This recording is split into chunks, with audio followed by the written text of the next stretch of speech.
여기 한 여성이 동양권의 문화를 보고 경악을 금치 못하고 있습니다. 사색이 되어서 격양된 목소리를 감추지 못하고 있는 그녀. 대체 무엇이 그녀를 격분하게 만든 것일까요? 그녀가 미개하다고 생각한 동양의 문화는 무엇이며 이후 그녀는 한국에 대해 어떤 생각을 가지게 되었을까요? 안녕하세요. 저는 포르투갈의 한 작은 시골 도시인 클록이라는 곳에서 온 마틸다라고 합니다. 클록은 매우 작은 도시예요. 아기자기한 매력이 있는 곳이라 포르투갈 남부 여행을 하는 분들이 꼭 들리는 여행지 중 하나죠. 워낙 아름다운 마을인지라 사람들의 입소문을 탔지만 그곳에서 태어나고 자란 사람인 제 입장에서 클록은 조금 답답한 곳이기도 해요. 그래서 대학을 수도인 리스본으로 갔었죠. 대학을 졸업하면 당연히 그곳에서 직장 생활을 할 수 있을 거라 생각했습니다. 그런데 집안 대대로 내려오는 유명한 식당을 물려받아야 한다는 이유로 부모님과의 갈등 끝에 클록의 자리를 잡게 되었어요. 대신 꽤 긴 시간 동안 여행을 할 수 있는 기회를 얻게 되었죠. 평생 클록이라는 작은 곳에서 살았으니 넓은 세상을 보고 오라는 부모님의 배려였습니다. 어렸을 때부터 친했던 친구들과 여행을 가기로 한 저는 평소에 관심이 많았던 동양권으로 여행을 가기로 결정했어요. 유럽은 언제든지 편안하게 다닐 수 있었고 저희에게 익숙한 서양 문화보다는 아는 것이 많이 없는 동양 문화가 좀 더 흥미로웠거든요. 알아보니 한국, 일본, 중국으로 여행지가 추려졌고 저희는 이 세 나라 중 어디를 가야 할지 결정하기 위해 여러 가지 자료를 찾아보았습니다. 처음에는 일본을 첫 번째 선택지로 염두에 두었어요. 저희 가족이 운영하는 식당에는 여행객들이 많이 오는데 제 기억으로는 일본인들이 가장 친절했거든요. 조용조용하고 남들에게 피해를 끼치지 않는 모습을 보며 좋은 이미지를 가지고 있었습니다. 그런데 제 친구 중 한 명은 중국을 우선순위로 두고 있더라고요. 중국은 땅도 넓고 인구도 많으니 다른 나라보다 다양한 문화가 있을 것이고 역사도 깊을 것이라는 이유였죠. 한국은 저희의 우선순위가 아니었습니다. 저희는 동양의 오리엔탈적인 신비함을 기대하고 있었는데 한국은 아니었거든요. 솔직히 인터넷에 한국을 검색한 뒤에 본 이미지는 실망스러웠습니다. 동양에 대한 환상이 싹 사라지는 사진들이었어요. 고층 빌딩 높이 솟은 아파트들 건물들도 다 똑같이 생긴 게 아름다워 보이지 않았습니다. 아기자기한 풍경 덕분에 매년 수많은 여행객들이 찾는 클록에서 나고 자랐기 때문에 이 부분도 굉장히 중요했거든요. 저와 친구들은 의논 끝에 일본을 가기로 결정했습니다. 저뿐만 아니라 다른 친구들도 일본인에 대한 나쁘지 않은 기억을 가지고 있었더라고요. 본격적으로 여행을 준비하기 전에 고등학교 동창들을 만나는 자리를 가지게 되었어요. 다른 지역으로 대학을 갔거나 일을 하는 친구들을 오랜만에 보는 날이었죠. 그곳에서 저희는 얼마 전 일본 여행을 다녀왔다는 친구와 대화를 하게 되었습니다. 그런데 그 친구는 일본 여행을 별로 추천하지 않았어요. 일본 여행에 잘 맞는 사람도 분명 있겠지만 적어도 나는 별로 좋지 않은 기억을 가지고 돌아왔어. 과거로 간다면 절대 가지 않을 거야. 저희는 그 이유에 대해 물었습니다. 그 친구는 일본이 성에 굉장히 개방적인 문화를 가지고 있다는 것을 알려주었습니다. 저희는 그게 무슨 문제냐라는 생각을 했어요. 포르투갈을 비롯해서 많은 서양 문화들도 개방적인 성문화를 가지고 있으니까요. 이슬람 국가도 아니고 개방적이지 않은 나라가 있나. 그런데 친구는 일본의 성문화는 저희가 생각하는 것 이상이라고 말했습니다. 일본 포르노 시장이 어느 정도 규모인지 모르지 일본은 모든 걸 성적인 것과 연관시켜 일본에는 성인용품 거리가 따로 있는데 거기서는 VR 기계로 실제 포르노 배우와 함께 있는 느낌을 받을 수도 있다더라. 그런 걸 길거리에서 대놓고 이용한다는 게 상상이나 되니. 사실 여기까지만 들었을 때는 친구가 말하는 것이 어느 정도인지 알 수 없었어요. 친구는 답답하다는 듯이 계속해서 말을 이었습니다. 편의점 같은 곳에도 성인 잡지가 버젓이 전시되어 있어 그 누구도 그런 잡지를 사는 걸 부끄러워하지 않는다니까. 성인이 그런 잡지를 사는 게 문제가 돼? 친구는 한숨을 푹 쉬면서 대답했습니다. 편의점이나 슈퍼는 누구나 갈 수 있는 곳이잖아. 남녀노소 상관없이 그것들에 노출된다고. 아주 어렸을 때부터 성적인 문화에 익숙해져 있다는 뜻이야. 저희는 깜짝 놀랐습니다. 아무리 성적으로 개방된 나라라 하더라도 어린아이들에게는 조심하는 것이 옳으니까요. 친구의 놀라운 이야기는 여기서 끝이 아니었습니다. 솔직히 여기까지는 문화 차이라고 이해할 수 있었어. 그런데 나한테 트라우마를 안겨준 이유는 따로 있었어. 저희는 어느새 친구의 말에 빠져들었습니다. 여행하다가 만난 일본인이 자기 고향의 아름다움을 엄청 자랑했어. 직접 숙소도 잡아주는 친절을 보여주길래 감사한 마음으로 여행을 하러 갔지. 숙소 주인장은 70살 정도로 되어 보이는 노인이었는데 그 사람도 굉장히 친절했지. 마지막 날 밤에는 떠나기 전에 좋은 술을 대접하겠다고 방으로 찾아온 거야. 저희는 절대 모르는 사람이 주는 술을 마시지 않습니다. 클럽에 가면 술에 약을 타서 건네주는 몰상식한 사람들을 여러 보았기 때문이야. 그 주인은 계속해서 술을 권했어. 우리가 마시지 않으니까 본인이 직접 마시면서 안전하다는 걸 보여주더라고. 그렇게 혼자 술을 홀짝 마시더니 술에 취하고 말았지 뭐야. 술에 취한 노인이 했다는 행동은 가관이었습니다. 술에 취한 그 사람이 뭔가를 보여주겠다고 꺼냈는데 그건 포르노였어. 저희는 경악을 금치 못했습니다. 그토록 친절했던 사람이 대뜸 포르노를 보여주다니. 그 주인장은 포르노를 보여주는 게 친절한 행동이라고 생각한 거야. 친구는 고개를 절레절레 흔들었습니다. 그건 모르겠어. 다만 이 일을 전해 들은 일본인 중 그 누구도 주인의 행동이 문제라고 생각하지 않았어. 친구는 한 가지 사실을 덧붙였습니다. 일본에는 시니어 포르노라는 문화가 따로 있다는 것이었죠. 최근 노인 인구가 늘어나면서 시니어 포르노라는 장르도 발전했다는 건데 65세나 되는 여자 배우가 출연하기도 한다고 하니 포르노가 일본인들의 일상에 얼마나 자연스럽게 녹아 있는지 이해가 되더군요. 이 이야기를 듣고 일본의 성문화에 대해 찾아보았습니다. 여자 3명이서 간다고는 하지만 결코 안전해 보이지 않았어요. 일본인들이 추구하는 성문화도 거북하게 느껴졌고 말이죠. 무엇보다 일본에서 실종되는 외국인 여행객의 수가 다른 나라에 비해 월등히 높다는 것도 한몫했습니다. 저희는 당연히 다음 여행지로 중국을 생각했어요. 이번엔 여행을 준비하느라 큰 일이 없었기에 곧바로 홍콩으로 향했어요. 그런데 호텔에 도착한 그날 호텔 옆에서 시끄러운 소리가 났습니다. 밖을 보니 사람들이 파티 같은 걸 하는 것 같았는데 파티라고 하기엔 어딘가 이상했어요. 무언가를 깨부수는 소리도 나고 계란이나 밀가루를 던지기도 했죠. 저는 사고라도 난 줄 알았습니다. 그런데 아무도 그것을 제지하지 않았어요.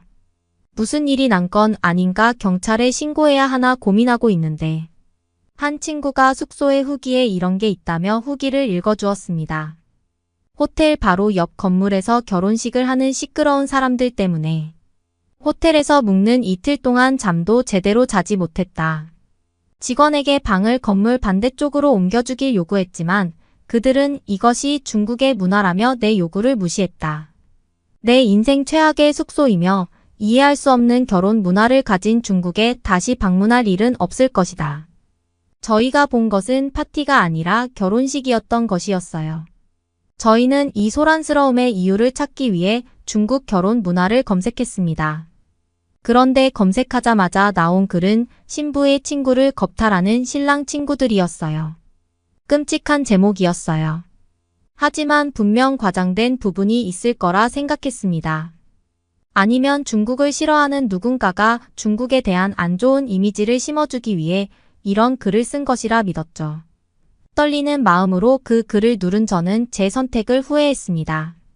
그 글에는 중국인들이 한 여자를 둘러싸고 몸으로 지시기는 영상이 첨부되어 있었어요. 저는 경악을 금치 못했고 더 이상 영상을 이어보지 못한 채 영상을 꺼버렸습니다. 같은 여자로서 보기 힘든 장면이었지만 확실하게 확인을 해야 했기에 한 친구가 용기를 내서 영상을 보았습니다. 영상이 끝난 뒤 친구가 남긴 말은 역겨워였어요. 실제로 여자를 덮치는 장면은 나오지 않았지만 그 여자의 몸을 더듬고 옷을 벗기려는 모습이 담겨 있었습니다. 화질이 좋지 않았지만 자세히 보지 않아도 알 수 있었어요. 그리고 그 영상을 본 사람 중 중국어를 할 줄 아는 사람은 영상 속 남자가 중국어로 만져라고 말을 한다고 댓글을 달았습니다. 그것이 더욱 끔찍했던 이유는 여자가 당황해하며 거부 의사를 표현했다는 것이었어요. 또 한 가지 제가 중국의 결혼 문화를 미개하다고 여기게 된 계기는 이런 영상이 한두 개가 아니라는 것이었습니다. 또 다른 결혼식 영상에서는 무려 2명의 여자가 신랑의 친구들에게 장난감 취급을 받고 있었고 그만해 달라 이야기하는 여자들의 말을 듣는 남자들은 어디에도 없었어요.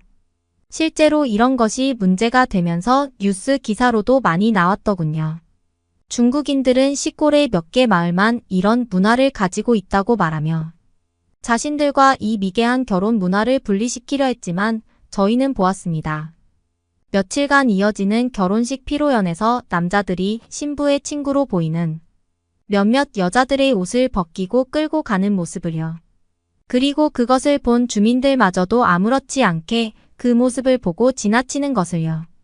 저희는 도저히 이런 나라에 머물 수 없었습니다.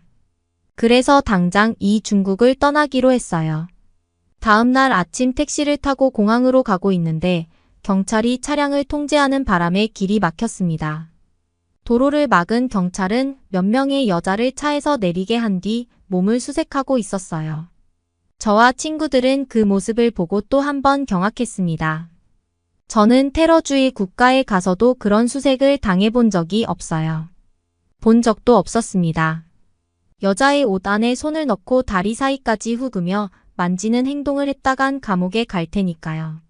만약 그 여자가 흉기를 가지고 있을 것을 확인하기 위해 몸수색을 하는 것이라면 거리를 두어야 합니다. 사람이 가까이 올수록 공격하기 쉬워진다는 건 어린아이들도 아는 사실이니까요. 결국 그 경찰이 하던 몸수색은 그저 여자의 몸을 탐하기 위한 더러운 손길이었습니다. 시골의 소수들만 그런 행동을 한다고 주장하던 사람에게 묻고 싶었습니다. 대체 내가 본 것은 무엇이냐고요? 공항에서 저희는 고민에 빠졌습니다. 다시 포르투갈으로 돌아갈 것인지 아니면 다른 나라로 갈 것인지 결정해야 했기 때문이죠. 저희는 한국의 항공사 앞에서 한참을 서성였어요. 한국에 갈 생각은 없었지만요. 그때 항공사 직원이 저희에게 다가와서 체크인을 할 것인지 물어보았습니다. 저희는 티켓을 구매하지 않았다고 이야기했는데 저희가 포르투갈 여권을 가지고 있는 것을 본 직원은 반갑게 포르투갈어로 인사를 건넸습니다. 먼 곳에서 고국의 말을 들으니 위로받는 느낌도 들고 마음이 조금 풀리더라고요. 저희는 그 직원과 대화를 하며 저희가 티켓을 예매하지 못한 것과 무슨 이유로 중국을 떠나게 된 건지 들려줬어요. 직원은 저희의 일이 마치 자신의 일인 양 안타까워하며 한국 여행을 추천해 주었습니다. 저희는 어색하게 웃으며 직원의 말을 거절했어요. 한국은 저희의 선택지에 없었다고요. 그러자 직원은 한국처럼 안전하게 여행할 수 있는 나라는 없어요. 중학생 아이들도 새벽에 돌아다닐 수 있는 나라는 세계에서 딱 한 곳 한국일 거예요. 솔깃했습니다. 그 직원이 굳이 저희에게 거짓말할 이유는 없으니까요. 직원은 못 믿어하는 저희에게 자신의 명함을 건네기까지 했습니다. 저를 믿어보세요. 무슨 일이 생긴다면 제 번호로 연락하셔도 좋습니다. 저희는 고민한 끝에 한국행을 결정했어요. 비행기에서부터 한국은 남달랐습니다. 승무원들은 모두 흠잡을 데 없이 깔끔했고 승객에 대한 책임감도 남달라 보였어요. 한국에 도착하고 나서도 놀라움의 연속이었습니다. 대체 이 나라는 어떻게 된 게 눈이 닿는 모든 곳이 깨끗할 수 있는 거죠. 입국장으로 가는 곳에는 레일이 깔려 있어서 걷지 않아도 됐고 패브릭으로 된 바닥에는 먼지 한 톨 없어 보였고 얼룩도 없었습니다. 청소의 신이 있다면 그건 한국인일 것이라는 이야기까지 나올 정도였죠. 한국에 도착하자마자 했던 가장 큰 걱정은 숙소였습니다. 일본과 중국 모두 숙소에서 안 좋은 일을 겪었기 때문이었고 급하게 온 탓에 한국에 도착한 후에 급하게 숙소를 잡았거든요. 안전하게 호텔 같은 곳에서 묵으면 좋았겠지만 중국에서 예약해뒀던 것들을 전부 취소하면서 수수료가 너무 많이 나간 탓에 좋은 숙소를 잡는 건 어려웠어요. 그래도 숙소까지 찾아가는 건 쉬웠습니다.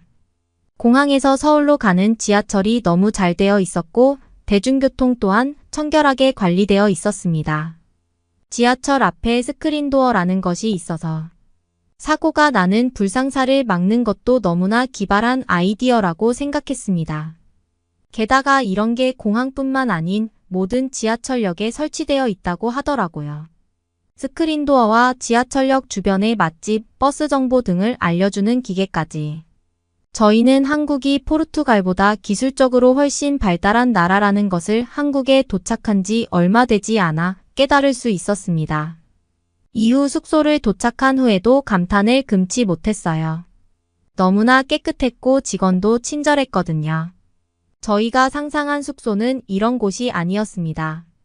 중국에서 잡은 숙소의 반도 안 되는 가격이었는데 서비스는 이렇게까지 차이가 나다니 저희는 정말 오랜만에 안락한 곳에서 조용하게 잠을 청할 수 있었습니다. 낮잠을 늘어지게 자고 나니 밤이 늦은 시간이더라고요. 9시가 다 된 시간을 보고 저희는 망연자실하고 말았습니다. 포르투갈을 비롯해서 제가 지금까지 여행하러 다녔던 많은 나라들이 7시에서 8시가 되면 문을 닫았거든요. 저희는 먹을 것을 사온 것도 아니고 숙소에서 룸 서비스는 제공하지 않았기 때문에 저희는 꼼짝없이 다음 날까지 굶을 거라고 생각했어요. 꼬르륵거리는 배를 부여잡고 창밖을 보는데 숙소가 있는 곳에서 골목을 빠져나가면 보이는 거리에 불이 환하게 켜져 있는 것이 보였습니다. 저희는 저곳이 무엇인지를 한참 생각했어요. 나가볼까 친구들은 고민하는 듯 했습니다. 항공사 직원이 안전하다고 이야기하기는 했지만 저희가 직접 한국의 치안을 경험해 본 건 아니니까요. 그런데 그때 한 친구가 창밖을 보며 소리쳤습니다. 얘들아 저것 좀 봐봐 아이들이야. 아이들. 친구의 시선을 따라간 곳에는 교복으로 보이는 옷을 입고 있는 학생들 몇 명이 지나가고 있었습니다. 아무렇지 않게 어두운 골목을 지나 번화가로 향하는 학생들을 본 저희는 용기를 내서 밖으로 향했어요. 숙소를 나왔을 때는 어두운 골목에 조금 두렵기도 했지만 얼마 지나지 않아 밝은 번화가에 도착할 수 있었습니다. 저희는 눈앞에 펼쳐진 광경에 입을 떡 벌리고 넋을 놓고 말았어요. 10시라는 시간이 믿기지 않을 정도로 많은 사람들이 활발하게 다녔고 분명 문을 닫을 거라 생각했던 가게들은 여전히 환하게 불을 켜놓고 영업 중이었습니다. 대충 문 열린데 아무 곳이나 들어가서 저녁을 먹자. 패스트푸드점은 열려 있겠지라고 생각하던 저희는 고민에 빠졌어요. 먹을 게 너무 많아서 고민을 하는 건 여행을 다니면서 처음이었습니다. 고민 끝에 아무 가게나 가서 가장 많이 팔리는 음식을 주문했는데 음식이 나오자 저희는 점원을 부를 수밖에 없었습니다. 저희가 주문한 건 이게 아닌데요. 점원은 그게 무슨 말이냐고 물었죠. 저희는 고기를 주문했는데 왜 채소같이 생긴 것들을 주는 거죠? 그리고 양이 이렇게 터무니없이 적은 게 말이 되나요? 음식점이 많다고. 그것들이 다 좋은 퀄리티인 것은 아닐 텐데 저희의 실수라고 생각했어요. 아무리 배가 고프고 주변 환경에 정신이 없더라도 잘 알아보고 갔어야 했다고 자책하고 있었습니다. 직원은 답답한지 저희에게 무언가를 얘기했지만 언어가 달라서 제대로 된 소통이 이루어지지는 못했어요. 저희는 직원이 변명하는 거라고 생각했습니다. 이 정도로 항의를 했으면 내놓은 음식을 다시 가져가고 제대로 된 음식을 내어놓을 법한데 끝까지 그러지 않더라고요.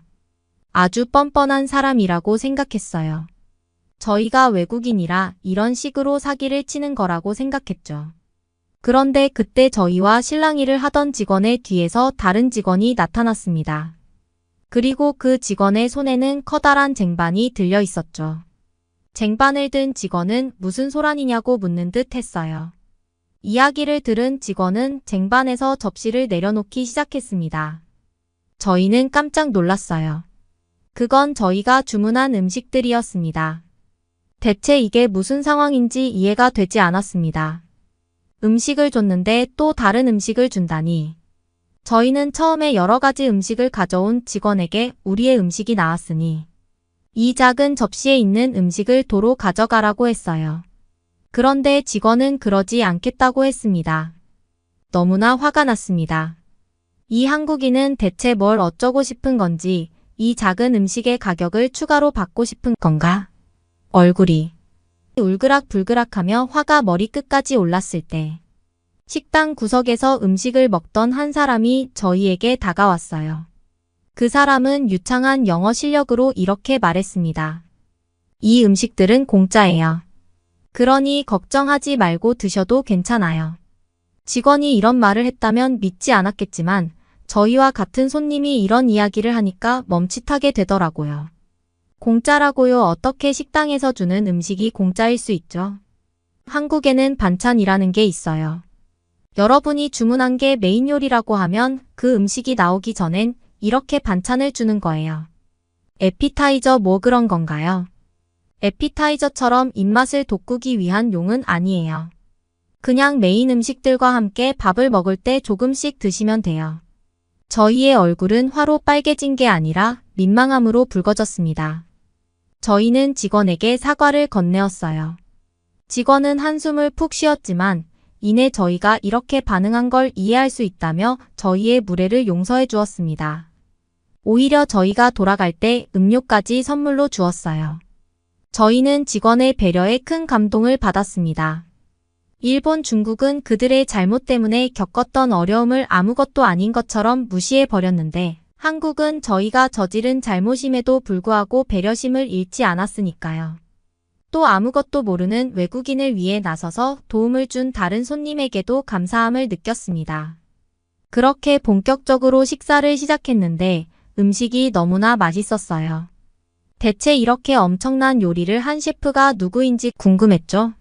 저희는 직원에게 감사와 미안함을 담아 물었습니다. 대체 이 요리를 누가 한 거죠? 저희의 무례함을 사과하기도 할 겸 셰프에게 감사 인사를 전하고 싶어요. 직원은 고개를 갸웃하며 주방으로 향했습니다. 잠시 후 주방에서 한 사람이 나왔는데 그 사람은 여기까지 오는 길에 수도 없이 봤던 평범한 중년 여성의 모습을 하고 있었어요. 저렇게 평범해 보이는 사람이 이런 요리를 하다니 역시 사람의 외모로 능력을 평가하면 안 된다고 이야기하던 중 저희에게 영어로 말을 걸어주었던 사람이 이렇게 말했습니다.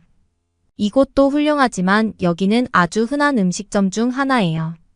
이 동네에 있는 식당 어디를 가도 이 정도 음식을 즐길 수 있을 거예요. 대단한 셰프가 아니라 집에서 가정주부로 있는 분들도 솜씨가 대단하거든요. 저희는 그 이유에 대해 물었습니다.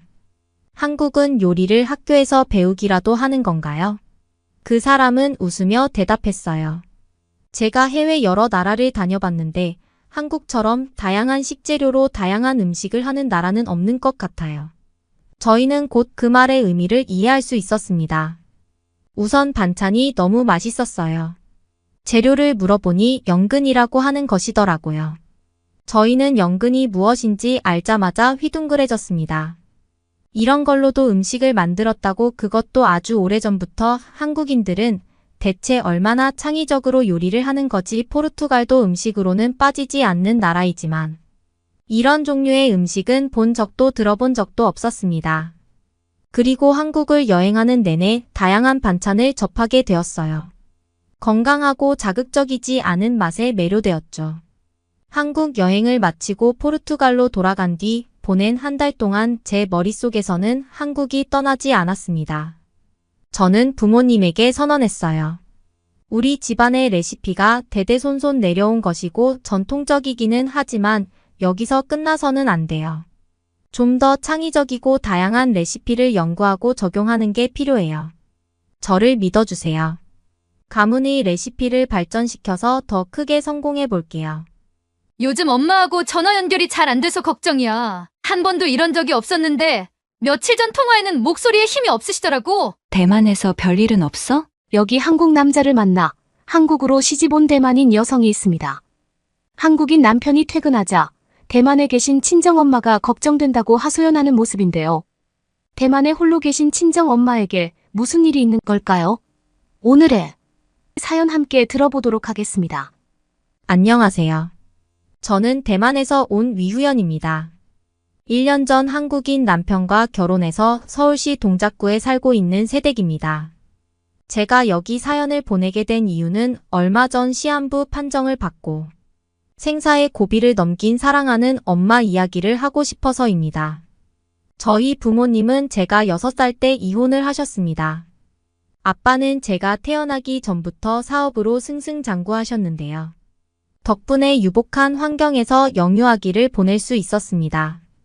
그리고 바쁜 와중에도 일이 끝나고 들어오면 목마를 태워주시고 함께 시간을 보내려고 노력하셨어요.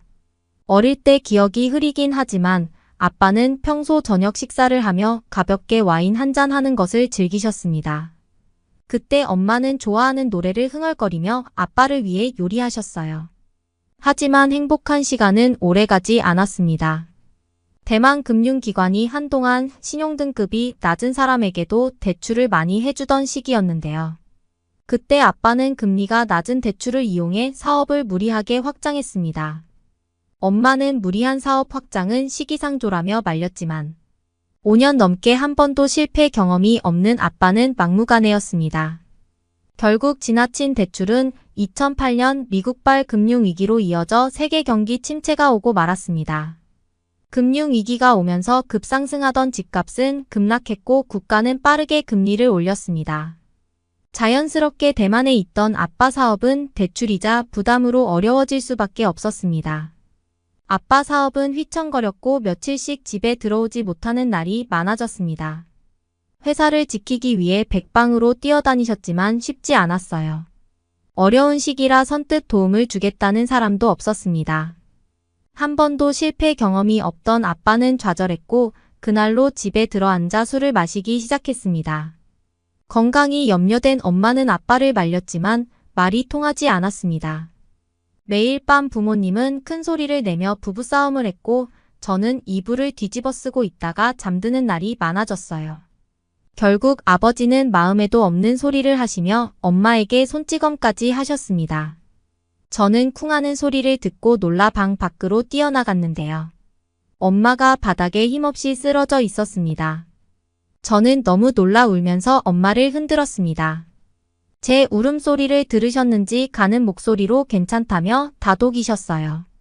그날 일로 엄마는 아빠에게 뺨을 세게 맞아 한쪽 귀가 잘 들리지 않습니다. 고막이 터졌기 때문인데요.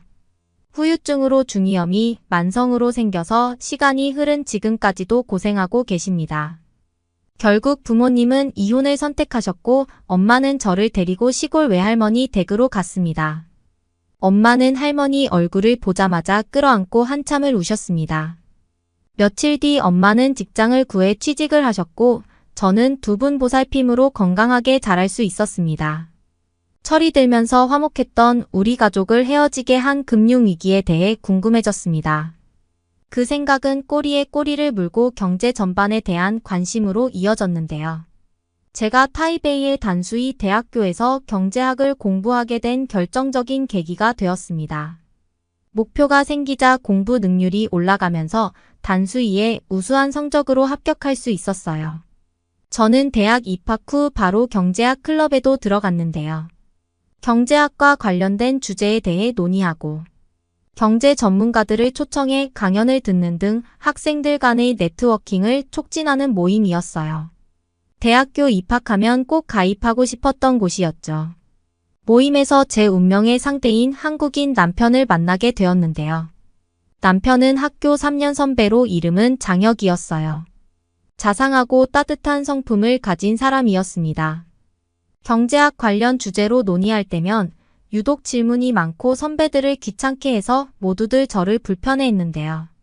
지금 남편만 제 이야기를 끝까지 경청하고 성의껏 자기 생각을 이야기해 주었어요. 저는 어느덧 장혁 씨의 배려심에 푹 빠져들었습니다. 동기생들이나 경제학 클럽의 동양인 친구들은 많았지만 남편만큼 인간적인 매력을 가진 이는 없었어요. 저희는 저의 적극적인 구애로 공식 커플이 되었고, 도서관에서 함께 공부하고 식사를 하며 경제 의견 나누기를 즐겼습니다. 그때 2008년 금융위기에 가족이 겪은 일에 대해 털어놓았는데요. 장혁 씨 도움으로 저도 모르게 깊이 자리 잡았던 복잡한 심경과 부정적인 생각들을 잘 정리할 수 있었습니다. 마음의 여유가 생기면서 장혁 씨의 나라 한국에 대해 관심을 갖기 시작했습니다. 한국을 알아가는데 K-팝이나 K-드라마도 좋지만 장혁 씨가 해주는 한국에 대한 이야기가 더 좋았습니다. 저는 장혁 씨 덕분에 한국 문화와 한국 음식 등 두루 경험할 수 있었고 한국말도 빠르게 늘었습니다. 장혁 씨는 졸업하면서 교수님 추천으로 대기업 컨설팅 회사에 취업을 하게 되었는데요. 교수님이 외국인을 추천한 것은 무척 이례적인 일이라 학교 안팎으로 한동안 화제가 되었습니다.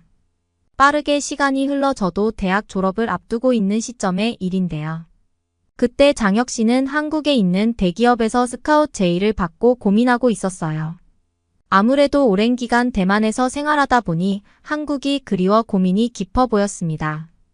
이직을 결정한 장혁 씨는 진행 중인 프로젝트를 마무리하며 인수인계를 해야 했습니다.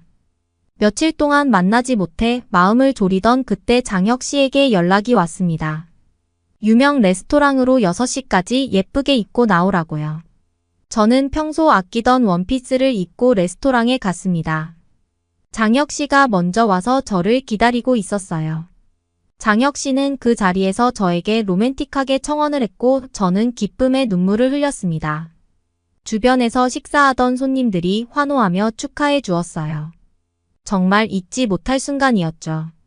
저희는 양가 부모님께 인사드리고 제 졸업과 동시에 소박하게 결혼식을 올렸습니다.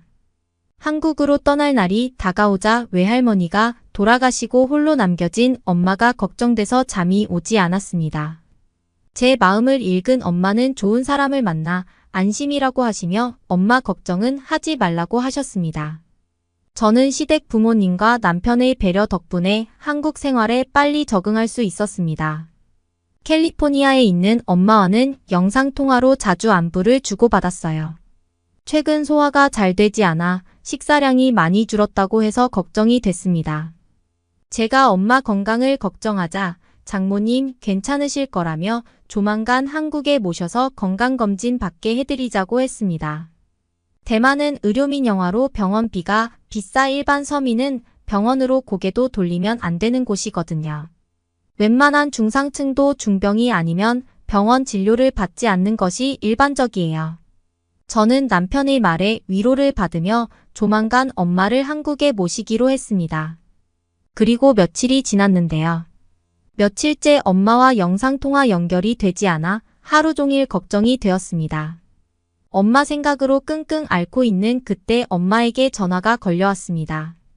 대만 시간으로 주무실 시간인데 이상해서 재빨리 전화를 받았는데요. 어딘가 모르게 달라진 음성의 엄마는 지금 타이베이 공항이라며 한국에 간다고 했습니다.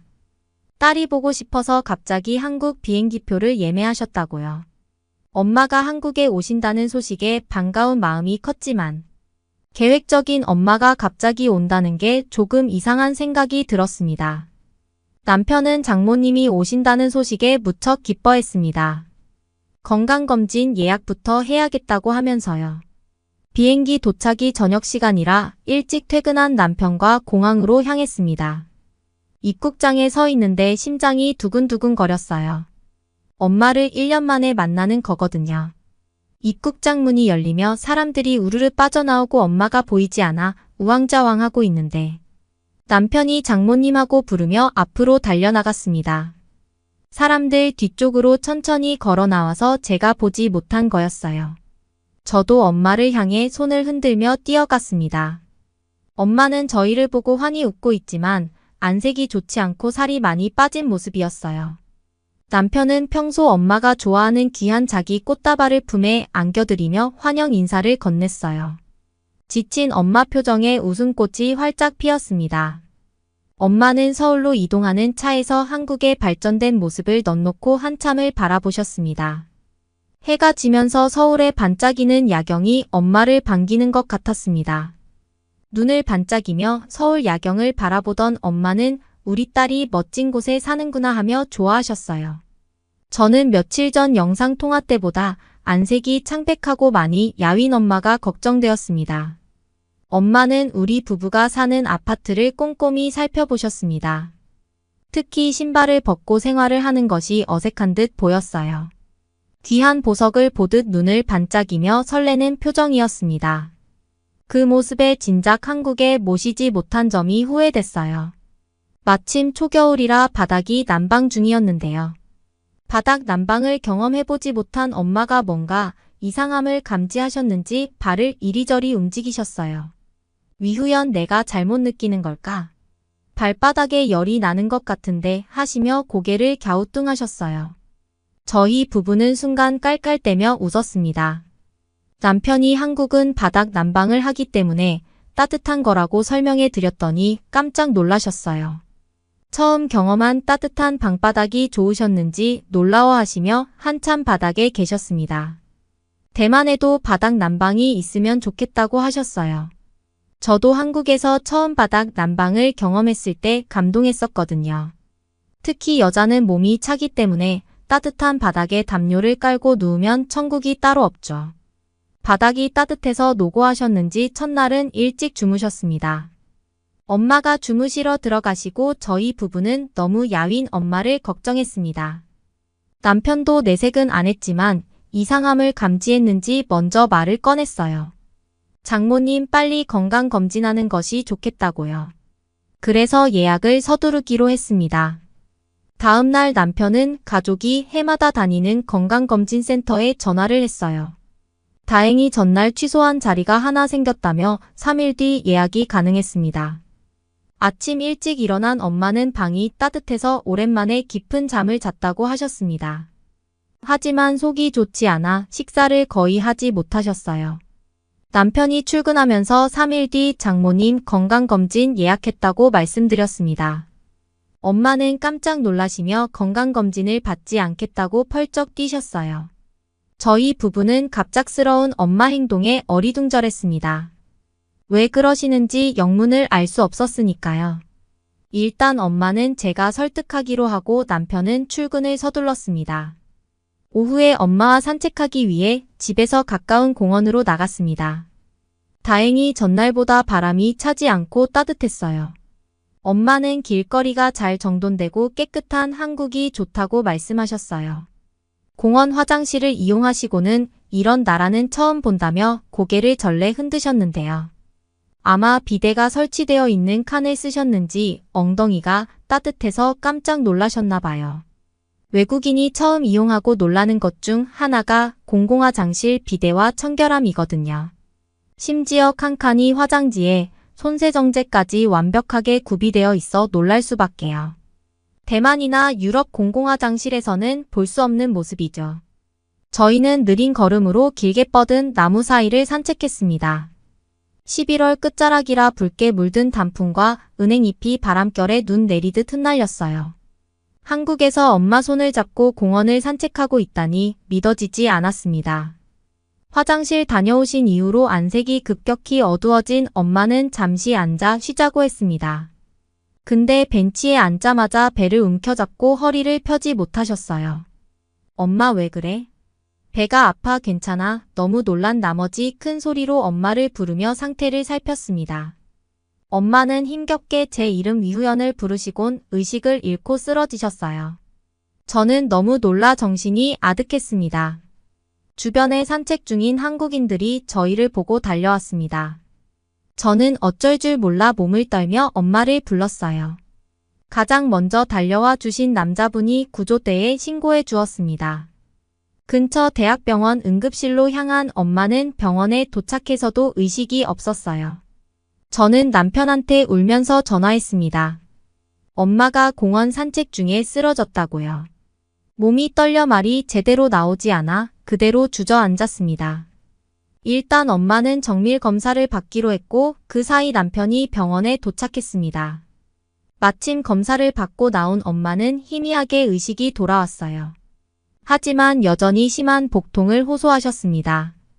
엄마 괜찮아? 나 좀 봐봐 울면서 계속 엄마를 불렀습니다.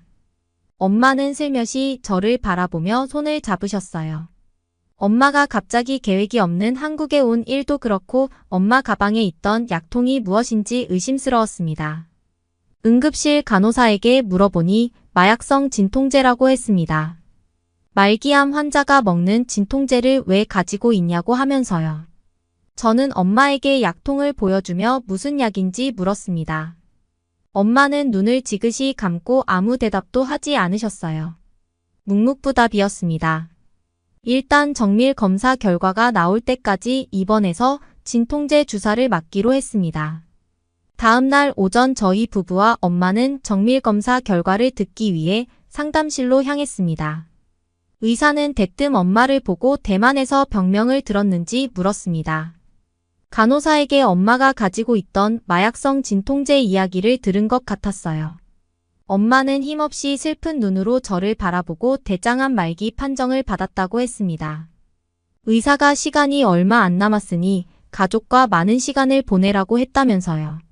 저는 심장이 쿵 내려앉는 것 같았습니다. 믿을 수가 없었어요. 서로 아무 말도 하지 못하고 눈에선 눈물만 하염없이 흘러내렸습니다. 엄마는 괜찮다고 하시며 어쩔 줄 몰라 하는 저를 안아주셨습니다.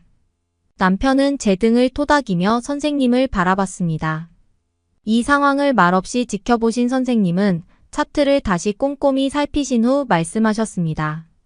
대만에서 말기암 시한부 판정을 받으셔서 마음고생이 심하셨겠습니다. 하지만 제 소견으로는 대장암 3기로 보입니다. 환자분 의지만 있다면 충분히 치료가 가능하다고 말씀드리고 싶군요. 엄마는 시간이 얼마 남지 않았다는 말에 저를 봐야겠다고 생각하고 한국행을 서두르신 건데요. 의사 선생님의 치료가 가능하다는 말에 엄마는 어리둥절한 표정을 지으셨습니다. 장혁 씨는 의사 선생님께 바로 치료를 시작할 수 있는지 물었습니다. 그리고 어떤 치료를 받게 되는지도 꼼꼼하게 질문했어요. 이성적으로 판단하고 빠르게 선생님께 필요한 부분을 물어보는 모습이 정말 든든했습니다. 의사는 대장 쪽에 암이 있어서 혈관과 붙어 있기 때문에 바로 수술하는 건 위험하다고 설명했습니다. 일단 항암 치료로 암 크기를 줄이는 게 급선무라고 했어요. 혈관과 간격이 떨어지면 수술 날을 잡자고 하시면서요. 항암을 먼저 하고 수술을 하는 것이 예후가 좋다는 말도 덧붙였습니다. 우리는 그날 바로 항암 치료 일정을 잡았습니다. 삶의 의지를 놓으셨던 엄마는 회복 가능성이 있다는 말에 치료 의지를 불태우셨어요. 그리고 저희 부부가 옆에 있어 든든하다고 했습니다. 엄마는 대만에서 몇 개월 동안 속이 좋지 않아서 식사를 잘 못하셨는데요. 대만의 비싼 진료비 걱정에 병원도 못 가고 참고 견디셨습니다. 결국 근무 중 심한 복통으로 응급실에 실려갔다가 시한부 판정을 받으신 거였습니다. 엄마 혼자 그 시간을 보내셨다고 생각하니 마음이 저려왔습니다. 인천에 사시는 시댁 부모님들이 엄마 소식을 들으시고 한 걸음에 달려오셨어요. 항암 치료를 하려면 잘 드셔야 한다며 분명 회복될 거라고 응원해 주셨어요. 그리고는 일주일에 한 번씩 대장암 환자에게 좋은 음식들을 손수 만들어주고 계세요. 이런 시댁이 세상에 또 있을까요? 항암 치료 과정은 생각보다 쉽지 않았어요. 간 수치가 너무 올라서 잠시 항암을 중단하기도 했고 중간에 치료 약물을 바꾸기도 했습니다. 엄마는 온 가족이 한마음으로 치료를 돕고 있었기에 씩씩하게 잘 견뎌내셨습니다. 힘들었던 항암 치료는 8개월이 걸렸습니다. 드디어 마지막 항암 치료 결과를 확인하는 날이 다가왔어요. 선생님은 미소를 지으며 암 사이즈가 많이 줄어서 수술 날짜를 잡아도 되겠다고 하셨습니다. 저희 가족은 기뻐서 환호했어요. 분명 큰 수술이지만 8개월간 이날을 손꼽아 기다리며 서로에게 힘이 돼 주었거든요. 수술실 들어가는 날 엄마는 유난히도 씩씩하셨습니다. 그 순간까지도 엄마는 제가 걱정할까봐 웃어 보이셨어요. 수술을 마친 엄마는 3시간 뒤 회복실로 옮겨졌습니다. 수술실에서 빠져나온 의사 선생님은 전이로 의심된 부분이 있었는데 항암이 잘 돼서 수술 결과가 좋다고 했습니다. 그제서야 안심이 되었어요. 마취에서 깨어난 엄마는 엄청난 통증을 호소했습니다. 대장 일부를 떼어냈으니 통증이 굉장히 심할 거라고 했어요. 다행히 시간이 지나면서 통증은 서서히 줄어들었고 경과가 좋아 일주일 뒤 퇴원할 수 있었습니다. 의사 선생님은 앞으로 혈당을 잘 관리해야 한다고 당부했습니다. 수술은 잘 됐지만 한동안 추적 관찰이 필요하다고 하셨어요. 2주 뒤 기력을 어느 정도 회복한 엄마와 저는 덕수궁을 찾았습니다. 한국의 고풍스러운 궁을 저와 함께 거닐어보고 싶다고 하셨거든요. 고즈넉한 궁의 분위기와 배롱나무의 붉은 꽃이 아름다웠습니다. 엄마는 한동안 한국에 머물며 남은 치료에 전념하기로 했어요. 이번 일로 엄마와 저는 한국의 선진화된 의료기술과 시스템에 감탄했습니다. 그리고 항암 치료할 동안 한 주도 빼먹지 않고 음식을 보내주신 시댁 부모님께 정말 감사하다고 인사 전하고 싶습니다. 제가 남편을 만나지 못했다면 저와 엄마는 지금 이 순간을 함께하지 못했을 거예요. 늘 한결같이 자애로운 남편에게 세상 누구보다 사랑하고 존경한다는 말을 전합니다. 주변에 대장암을 극복하고 건강을 유지하는 분이 계시면 노하우 부탁드릴게요. 그러면 다음 사연을 들려드리겠습니다. 여러분은 한국인들이 지키기 어려워하는 해외여행의 주의사항을 아시나요? 그것은 바로 한밤중에 외출을 자제하고 외진 곳으로 가지 않는 것입니다. 지극히 별거 아닌 주의사항 같아 보이지만 상황에 따라 우리는 대처할 수 없는 크나 큰 범죄를 마주할 수도 있게 되는데요. 하지만 평생을 안전한 나라에서 살아온 우리들은 해외의 현실을 깨닫지 못해 범죄의 표적이 되는 일들이 종종 발생하곤 합니다. 이는 바로 한국과 외국의 치안에 크나 큰 차이가 있기 때문인데요. 오늘 소개해드릴 사연은 이와는 반대로 외국에서 한국으로 여행 온 젊은 일본인 남성의 경험담입니다. 그와 친구들은 해외여행을 갈 때마다 무서운 밤거리를 걸어야만 하는 담력 게임을 하고는 했다는데요. 철부지 없는 장난 때문에 위험한 고비를 수차례 넘겼다는 그들은 한국에서 했었던 담력 게임 때문에 큰 충격을 받았다고 합니다. 과연 그들에게는 무슨 일이 있었던 걸까요? 함께 살펴보겠습니다. 일본인 남성의 사연입니다. 안녕하세요. 저는 몇 년 전 정말이지 다른 세계에 존재하는 것 같은 나라를 여행한 적이 있었습니다. 그곳은 바로 한국이에요. 아주 많은 나라를 여행해 봤지만 한국 같은 나라는 정말로 처음이었죠. 저는 어릴 때부터 함께한 단짝 친구들이 있었어요. 그들과 함께 자주 여행을 다니고는 했습니다. 대학교에 진학하고 나서부터는 각자 다른 지역으로 떨어지게 되면서 자주 만나지 못한다는 사실이 아쉬웠거든요. 처음부터 여행 모임을 시작한 것은 아니었습니다. 처음에는 보드 모임이었죠. 하지만 중간에 보드를 타고 장난을 치다가 심하게 다치는 바람에 다시는 보드를 탈 수가 없게 되어서 그만두게 되었습니다. 다들 모험심이 강한 친구들이라 장난도 심하거든요. 그런 위험한 장난은 하면 안 됐는데 그런 일이 발생하고야 말았던 거죠. 하지만 워낙 어릴 때부터 그래왔기 때문에 개의치 않고 또 다른 모임을 구상하게 됐습니다. 그리고 여행 모임이 만들어지게 되었죠. 처음엔 남자들끼리 가는 여행이 뭐가 재미있을까 싶었습니다. 그때까지만 해도 여행이라는 것은 음식을 먹고 하룻밤을 자고 오는 거라고만 생각했었거든요. 하지만 친구들과 함께하는 여행은 제 생각보다 훨씬 더 만족스러운 모임이었습니다. 보드를 타던 것과 비교해서도 말이죠. 크게 연습할 것도 없고 무난하게 보였거든요. 그렇게 우리는 대학에 입학해 매일을 함께할 수는 없었지만 여행 모임을 통해 더욱더 소중한 추억을 쌓기 시작했습니다.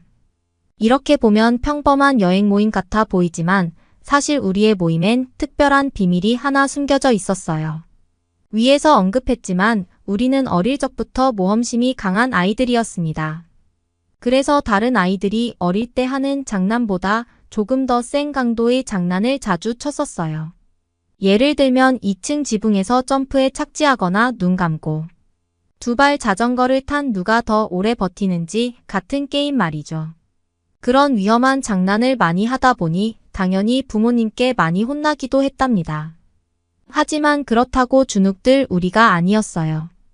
혼나고 나서 외출 금지를 당해도 방에 있는 창문을 통해 나가고는 했죠. 아무튼 그런 것들이 잘 맞았기 때문에 어릴 때부터 친하게 지낼 수 있었던 것 같아요.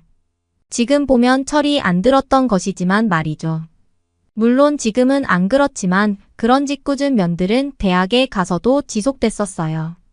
여행 모임에서도 그런 면모들이 있었죠. 게임을 정한 후에 벌칙자를 골라 사람이 많이 다니는 거리에서 막춤을 추라고 시키든지, 길거리를 지나가는 모르는 여자의 번호를 받아온다든지 하는 것들 말이에요. 하지만 그런 것들은 그저 단순히 웃긴 게임이었죠. 진짜는 바로 담력 게임입니다. 이 중에서 가장 심한 장난이었고 난이도가 꽤 높은 게임이었죠. 한밤중에 건물 밖으로 나가 유레카라며 소리를 지르고 들어오는 것입니다. 우리의 기본적인 룰은 항상 이랬습니다. 벌칙에 걸리면 벌칙을 하든지 아니면 포기하고 다음날 하루 밥값을 모조리 지불하면 되는 것이었어요. 참고로 우리는 한 명당 기본 2인분씩 먹는 대식가들이었답니다. 하지만 그럼에도 벌칙에 당첨된 친구들 대부분은 포기하고 차라리 밥값을 냈어요. 당연하죠. 사실 별거 아닌 행동이지만 누가 미쳤다고 위험한 한밤중에 밤거리에 나가고 싶겠어요. 다들 위험한 장난을 즐기는 성향이기는 하지만 여행 와서 목숨을 잃고 싶지는 않았던 거죠. 다행히 좋은 숙소에 묵거나 행인이 아예 없는 숙소에 당첨된 경우에는 용기를 내서 성공한 친구들도 있었어요. 하지만 우리는 언젠가부터 이 게임을 암묵적으로 밥값 내기 게임으로 부르기 시작했습니다. 게임에 걸리면 밤거리로 나가는 대신 그냥 다음날 밥값을 내는 것이 통상적인 관례가 되어버렸죠. 왜냐하면 여행 중에 충격적인 사건이 발생했었거든요. 그것도 2번씩이나 말이죠. 이제 와서는 서로 웃으면서 이 얘기를 할 수 있지만 당시에는 우리 사이에서 거의 암묵적으로 금기시되는 사건이었답니다. 이것은 패기 있는 한 친구의 도전으로부터 시작되었습니다.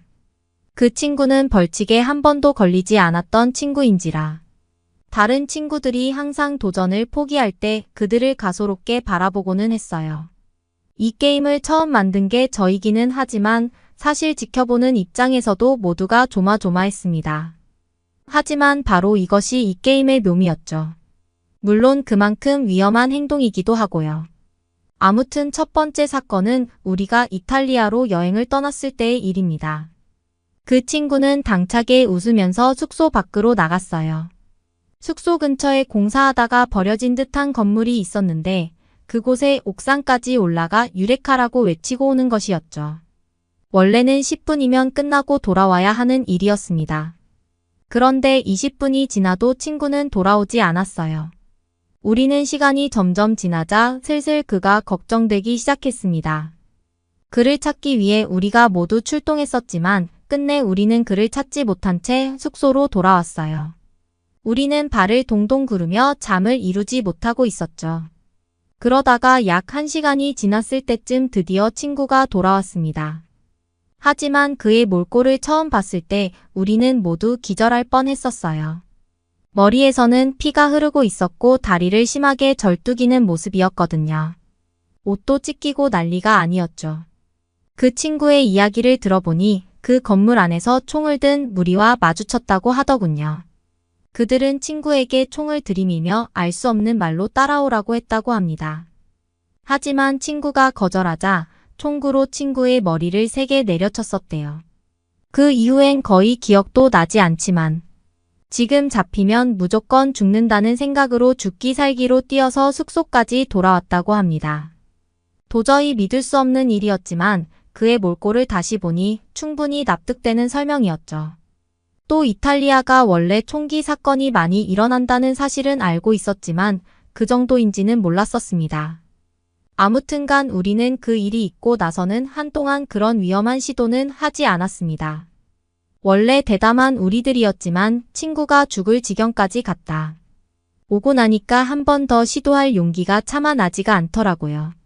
하지만 한 반년 정도 지나고 나서였을까요? 지금 보면 정말 철없지만 우리는 그 일을 까맣게 잊은 채 다시 담력 게임을 시도하게 되었답니다. 그 2번째 일은 중국에서 있었던 일입니다. 우리는 중국의 꽤 구석진 곳으로 여행을 가게 되었습니다. 지역명조차 기억나지 않는 시골이었던 것 같아요. 자연 경관을 보려고 중국의 시골 여행을 떠났죠. 아무튼 우리는 또 예전의 일을 잊고 신나게 게임을 구상했습니다.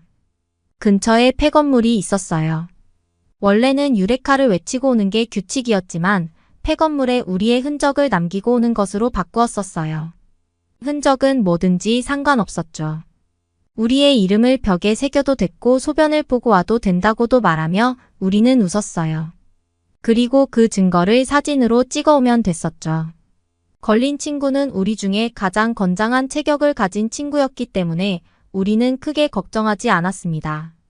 그 친구는 평소에 헬스도 좋아하고 여러 가지 운동을 다 섭렵했었거든요. 그 친구는 재미있을 것 같다며 아예 영상을 찍어 유튜브에 올리자는 등 아주 호기롭게 출발했습니다. 그러나 그 친구는 정말 끔찍한 경험을 하고야 말았습니다. 그가 밤을 거니는 청년 무리와 시비가 붙었기 때문이죠. 그 친구의 말을 빌리자면 그들은 한 무리의 야생동물과 같았다고 했어요. 덩치는 자신보다 훨씬 작았지만 눈빛에서 두려움을 찾아볼 수가 없었대요. 그들은 단숨에 친구의 주변을 둘러싸기 시작했고 친구의 호주머니를 뒤지더니 돈이 없다는 걸 알게 된 후 휴대폰만 뺏어갔다고 했습니다. 돌아온 친구는 완전히 너지 나가 있었고 우리는 충격을 받을 수밖에 없었어요. 설마 아니 외딴 시골에서 이런 일을 겪으리라고는 생각하지 못했거든요. 다음 날 우리는 숙소 주인의 중재로 인해 휴대폰을 되찾을 수 있었습니다. 하지만 휴대폰을 되찾기 위해 우리는 많은 돈을 지불해야만 했었죠. 그렇게 우리의 담력 게임은 완전히 추억 속으로 사라져버리고 말았습니다. 더 이상 같은 실수를 연달아 할 만큼 우리는 바보가 아니었죠. 하지만 바로 이 담력 게임이 한국에서 다시 부활했습니다. 제가 그때 한국에서 크게 깨달았거든요. 일단 한국은 제게 문화적인 큰 충격을 선사했습니다. 믿기 힘들겠지만 제가 보기에 한국은 경찰이 필요 없을 만큼 안전한 나라처럼 보였어요. 사람들이 소매치기를 걱정하지 않는 건지 모두들 손에 휴대폰을 들고 다니더라고요. 심지어 핸드폰을 아무 데나 두고 다니는 모습도 확인할 수 있었죠. 처음에는 진지하게 미친 줄 알았습니다. 하지만 이상한 점은 그뿐이 아니었는데 지하철이나 어느 곳을 가도 노숙자들을 찾아볼 수가 없었어요. 아주 깨끗하게 관리되고 있었죠. 겨우 잠깐 동안 여행했을 뿐인데도 한국에는 위험한 요소가 없는 것처럼 보였습니다. 우리는 결국 한밤중에 담력 게임을 시도하기로 했어요. 여행을 하면서 흥이 오른 이유도 있었는데 왠지 오늘 담력 게임을 안 하면 잠이 올 것 같지도 않더라고요. 원래 담력 게임은 우리의 여행 필수 코스였으니까요. 아마 다들 사고가 있었더라도 결국엔 멀쩡히 잘 살아 돌아오니까 그랬던 것 같아요. 아무튼 그날의 벌칙자는 바로 저였습니다. 웃기게도 이 게임을 처음 만든 건 저이지만 사실 전 이 담력 게임을 단 한 번도 성공한 적이 없었답니다. 차라리 밥값을 내는 게 100번 생각해도 이득이었던 것 같거든요. 하지만 왠지 이번에는 어렵지 않을 것만 같은 느낌이 들었어요. 그리고 잠깐 동안 창문 밖으로 거리를 봤는데 아직 불빛 때문에 거리도 나처럼 환해 보이고 거리를 걷는 사람들도 뭐랄까 일반인처럼 보였다고 해야 할까요? 즉 위험한 사람으로 보이는 사람들은 없었던 것 같습니다. 그렇게 저는 새벽에 담력 게임을 하기 위해 밤거리로 나가게 됐습니다. 하지만 제 눈앞에 펼쳐진 풍경을 도저히 믿을 수가 없었죠. 전 저의 눈을 의심했습니다. 새벽이었는데도 거리에는 사람들이 돌아다니고 있었고 그 중에는 젊은 여성들도 많이 있었습니다. 심지어는 책가방을 맨 학생들도 길거리를 돌아다니고 있었어요. 어떻게 위험한 밤길을 젊은 여성과 어린 학생들이 걷고 있는 건지 이해할 수 없었죠. 순간 저는 제가 시간을 착각한 건가 싶어 휴대폰으로 한국 시간도 다시 확인해 볼 정도였답니다. 그도 그럴 것이 정말 마치 대낮에 거리를 보는 것만 같았거든요. 모두들 이 밤의 두려움 따위는 느끼지 않는 것처럼 보였어요. 그저 편안한 표정으로 다들 제갈 길을 가고 있는 모습이었죠. 저는 그때 가슴 깊이 울리는 깨달음의 걸음을 멈추고 생각했습니다. 이 나라는 정말 다른 세계에 존재하고 있구나 하고 말입니다. 이토록 안전한 나라는 정말이지 유토피아 같았어요. 그것을 깨달은 저는 위험한 곳을 찾아 멀리까지 갈 이유가 없었습니다. 한국에서는 폐건물조차 안전할 것 같았거든요. 그리고 이내 저는 길거리에서 양팔을 올려 외쳤습니다. 유레카 하고 말입니다. 이것은 벌칙 때문에 내뱉은 유레카가 아니었어요. 저는 마치 아르키메데스처럼 순간 큰 깨달음을 얻었었거든요. 한국에서 이런 게임은 소용이 없었죠. 다른 나라에서는 성공하기 어려운 이 담력 게임이 한국에서는 이토록 쉬운 행동이었어요. 저는 다시 숙소로 돌아와 친구들을 데리고 한국의 밤거리로 나왔습니다. 그리고 어디에서도 경험해보지 못한 안전한 한국의 밤거리를 마음껏 돌아다녔어요. 이 경험 덕분에 여행의 첫걸음을 기분 좋게 시작해서인지 저와 친구들은 한국에서 아름다운 추억을 무수히 쌓고 돌아갈 수 있었습니다. 지금도 친구들과 만날 때면 한국에서의 경험을 종종 이야기하곤 해요. 그리고 언젠가는 다시 한국에 가서 밤거리를 걷자고 이야기합니다. 여러분도 한국에 간다면 꼭 안전한 밤거리를 즐겨보세요. 여러분은 어떻게 보셨나요? 응원과 격려의 한마디씩을 댓글로 남겨주시기 바랍니다. 사연자분들께 전달해드리겠습니다. 실제 사연 제보를 받고 있습니다. 채택되신 분께는 작은 선물도 보내드리고 있습니다. 저희의 사연이 여러분의 하루의 작은 힘이 될 수 있었으면 좋겠습니다.